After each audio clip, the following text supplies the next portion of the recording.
दोस्तों आज का हमारा टॉपिक है निर्देशांक का महत्व। यह निर्देशांक का क्या महत्व है, आज के युग में निर्देशांक का क्या महत्व है। टॉपिक की ओर चलते हैं दोस्तों।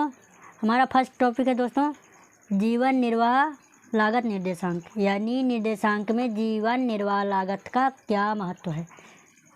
निर्देशांक का महत्व, फर्स्ट पॉइंट है दोस्तों जीवन निर्वाह लागत निर्देशांक। जीवन निर्वाह लागत निर्देशांक का क्या महत्व है। निर्देशांक में जीवन निर्वाह लागत में निर्देशांक से हमें यह पता चल जाता है, यानी जीवन निर्वाह लागत निर्देशांक में हमें क्या पता चलता है कि जीवन निर्वाह लागत में क्या परिवर्तन हो रहे हैं। यानी जो जीवन निर्वाह लागत में परिवर्तन हो रहे हैं वो किससे पता चलता है, जीवन निर्वाह लागत निर्देशांक से।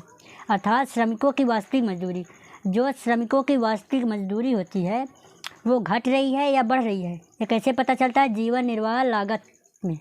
किससे मालूम होता है, निर्देशांक से। यानी निर्देशांक का क्या महत्वपूर्ण भूमिका है कि जीवन निर्वाह लागत निर्देशांक में यह पता चलता है कि जो वास्तविक मजदूरी है, जो श्रमिकों की वास्तविक मजदूरी है वो घट रही है या बढ़ रही है। इन निर्देशांकों की सहायता से मजदूरी तथा जीवन निर्वाह लागत का समायोजन किया जा सकता है। यानी जो जीवन निर्वाह लागत निर्देशांक होता है इसकी सहायता से मजदूरी तथा जीवन निर्वाह लागत का समायोजन यानी मिलाना, मजदूरी एवं जीवन निर्वाह लागत का समायोजन किया जा सकता है, जिससे सेवा योजकों तथा श्रमिकों के मध्य मधुर संबंध बनाए रखने में मदद मिलती है।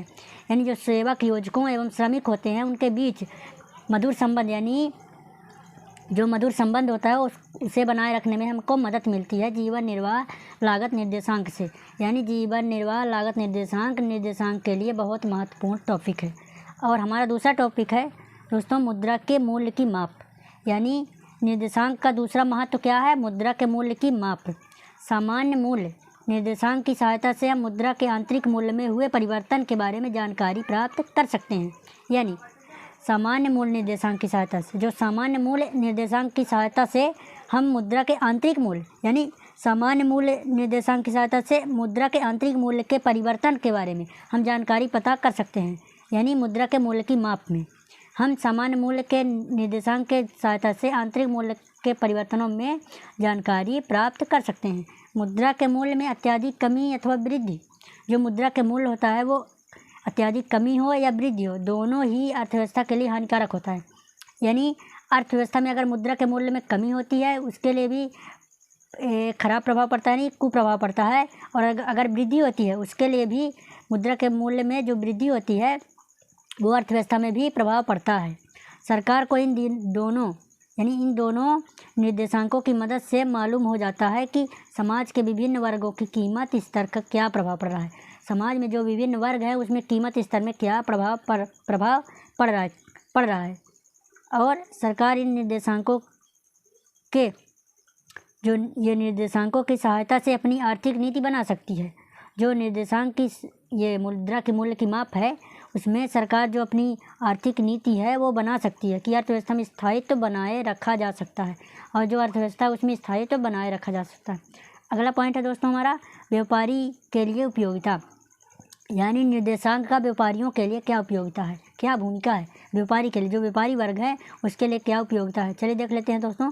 निर्देशांकों की मदद से एक व्यापारी को इस बात का पता लग जाता है, यानी निर्देशांकों की मदद से व्यापारी को क्या पता चलता है कि उसके माल की बिक्री, जो उसका प्रोडक्ट होता है, उत्पादन होता है, नहीं माल होता है, वस्तु होती है, उसकी बिक्री बढ़ रही है या घट रही है। वो कैसे पता लगाया जा सकता है, निर्देशांक से। यानी जो उसके माल की बिक्री है वो घट रही है बढ़ रही है, निर्देशांक से पता लगाया जा सकता है। उसमें परिवर्तन की दर क्या है यह भी मालूम किया जा सकता है। यानी जो व्यापारी के लिए निर्देशांक महत्व है, उसमें उसकी जो प्रोडक्ट उसमें उसका प्रोडक्ट है उसमें बिक्री बढ़ रही है घट रही है, और उसमें परिवर्तन की दर क्या है यह पता लगाया जा सकता है।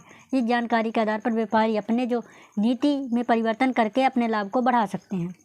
किसके अनुसार, बिक्री के अनुसार। अगर बिक्री बढ़ेगी घटेगी तो उसके अनुसार वो अपनी नीतियों में परिवर्तन करके लाभ को बढ़ा सकते हैं। अब आपका अगला पॉइंट है दोस्तों उत्पादन के बारे में जानकारी। यानी निर्देशांक से हमें उत्पादन के बारे में भी जानकारी प्राप्त होती है। वो कैसे, उत्पादन संबंधी निर्देशांकों से इस संबंध में जानकारी प्राप्त हो जाती है कि किस उद्योग में उत्पादन बढ़ रहा है और किस उद्योग में उत्पादन घट रहा है और उत्पादन की दर क्या है। यानी उत्पादन संबंधी निर्देशांकों में इस संबंध में जानकारी प्राप्त होती है कि उद्योग में उत्पादन बढ़ता है कि उद्योग में उत्पादन घटता है। कैसे मालूम होगा? निर्देशांक के माध्यम से कि उत्पादन की दर क्या है। निर्देशांक की सहायता से सरकार उद्योग में विशेष दी जाने वाली आर्थिक सहायता संबंधी नीति का निर्धारण करती है। यानी जो निर्देशांक की सहायता से ही जो सरकार होती है, उद्योग विशेष को जो आर्थिक सहायता दी जाती है, वो किसके माध्यम से नीति का निर्धारण करती है? निर्देशांक के माध्यम से। अगला पॉइंट है दोस्तों हमारा विदेशी व्यापार नीति में सहायक। यानी विदेशी व्यापार नीति में सहायक। विदेशी व्यापार नीति में निर्देशांक महत्वपूर्ण भूमिका निभाता है। यानी विदेशी व्यापार नीति में क्या महत्व है निर्देशांक का, वो देखेंगे। विदेशी व्यापार संबंधी निर्देशांकों की सहायता से विदेशी व्यापार की सही स्थिति का पता लग जाता है। यानी विदेशी व्यापार संबंधी जो निर्देशांक होते हैं उसकी सहायता से हम विदेशी व्यापार की सही स्थिति का पता लगाया जा सकता है। फलस्वरूप व्यापार की जो नीति होती है उसमें परिवर्तन करके भुगतान संतुलन यानी संतुलित करने में मदद मिलती है। जो भुगतान संतुलन होता है उसमें संतुलित करने में मदद मिलती है। किसके माध्यम से? विदेशी व्यापार नीति के सहायक के माध्यम से। यानी जो निर्देशांक के माध्यम से विदेशी व्यापार नीति में जो परिवर्तन होता है भुगतान संतुलन करने में मदद मिलती है। तो दोस्तों ये वीडियो कैसा लगा आप हमें कमेंट करके बताएं। Thanks watching my video.